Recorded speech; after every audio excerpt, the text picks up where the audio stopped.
മസ്ജിദുൽ അഖ്സയിൽ വീണ്ടും വിശ്വാസികൾക്ക് നേരെ ഇസ്രായേൽ പോലീസിന്റെയും കുടിയേറ്റക്കാരുടെയും ആക്രമണം. കഴിഞ്ഞ ദിവസം രാത്രി തറാവീഹ് നമസ്കാരത്തിൽ പങ്കെടുത്തു മടങ്ങിയവരെയാണ് ആക്രമിച്ചത്. ജെറുസലേമിലെ ബാബ് അൽ ഖലീൽ പ്രദേശത്ത് പോലീസും നിരവധി കുടിയേറ്റക്കാരും മുസ്ലിം വിശ്വാസികളെ മർദ്ദിച്ചതായി മാധ്യമങ്ങൾ റിപ്പോർട്ട് ചെയ്യുന്നു. മസ്ജിദിൽ നിന്ന് പുറത്തിറങ്ങിയ 2 യുവാക്കളെ ഹെബ്രോൺ ഗേറ്റിന് സമീപം ഇസ്രായേൽ പോലീസ് അറസ്റ്റ് ചെയ്യുകയുമുണ്ടായി.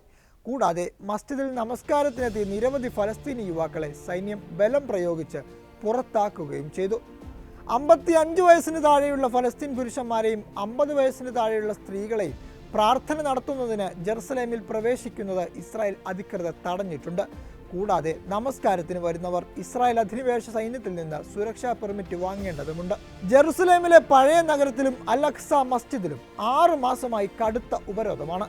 റമളാനിലെ 2ാം വെള്ളിയാഴ്ച അൽ അഖ്സ മസ്ജിദിൽ വെസ്റ്റ് ബാങ്ക് നിവാസികൾ എത്തുന്നത് തടയാൻ ഇസ്രായേൽ പോലീസ് ജെറുസലേമിലും നഗരത്തിലേക്കുള്ള ചെക്ക് പോസ്റ്റുകളിലും 3000 അംഗങ്ങളെ വിന്യസിച്ചിരുന്നു.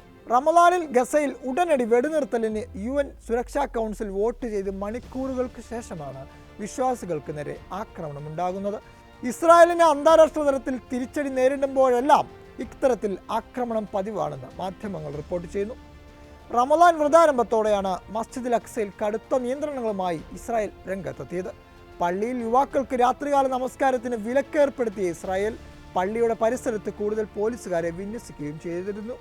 റമളാനിൽ തറാവീഹ് ഉൾപ്പെടെ രാത്രികാല നമസ്കാരത്തിനും പ്രാർത്ഥനകൾക്കും കൂടുതൽ വിശ്വാസികൾ എത്തുമ്പോഴാണ് കൂടുതൽ സേനയെ വിന്യസിച്ചത്. പ്രതിഷേധ പരിപാടികളിൽ ഭാഗമാവരുതെന്ന് ജെറുസലേമിലെ തദ്ദേശവാസികൾക്ക് ഇസ്രായേൽ അധികൃതർ മൊബൈൽ സന്ദേശങ്ങൾ അയച്ചിട്ടുണ്ടെന്ന റിപ്പോർട്ടുകളും പുറത്തു വന്നിരുന്നു. റമളാനിൽ അക്രമങ്ങൾക്കോ കലാപങ്ങൾക്കോ മുതിരരുതെന്ന മുന്നറിയിപ്പുമായി കിഴക്കൻ ജെറുസലേമിൽ ലഘുലേഖകളും വിതരണം ചെയ്തിരുന്നു. മക്ക മദീന പള്ളികൾക്കൊപ്പം മുസ്ലിങ്ങൾ പരിപാവനമായി കരുതുന്ന വിശുദ്ധ ഗേഹമാണ് മസ്ജിദുൽ അഖ്സ. റമളാൻ ഉൾപ്പെടെ വിശേഷ വേളകളിൽ 10,000-ങ്ങളാണ് പള്ളിയിലേക്ക് പ്രാർത്ഥനയ്ക്കായി എത്താറുള്ളത്.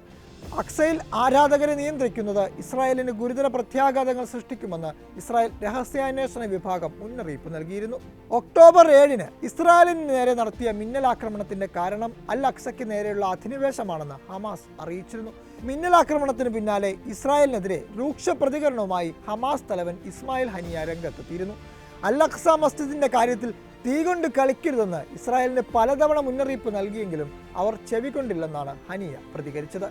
അൽ അഖ്സ മസ്ജിദിൽ ഇസ്രായേൽ നടത്തിയ ആക്രമണങ്ങളുടെ നേരിട്ടുള്ള പ്രതികരണമാണ് ഓപ്പറേഷൻ അൽ അഖ്സ ഫ്ലഡ് എന്നും അദ്ദേഹം വ്യക്തമാക്കിയിരുന്നു. ഇസ്രായേൽ ഭരണകൂടം അൽ അഖ്സ ഏറ്റെടുക്കാൻ പദ്ധതിയിടുന്നുവെന്ന വ്യക്തമായ വിവരം ഹമാസിന്റെ പക്കലുണ്ടെന്നും ഇസ്ലാമിക പുണ്യഭൂമിയെ അപമാനിക്കുന്നത് ഹമാസ് നോക്കി നിൽക്കില്ലെന്നും ഹനിയ മുന്നറിയിപ്പ് നൽകിയിരുന്നു.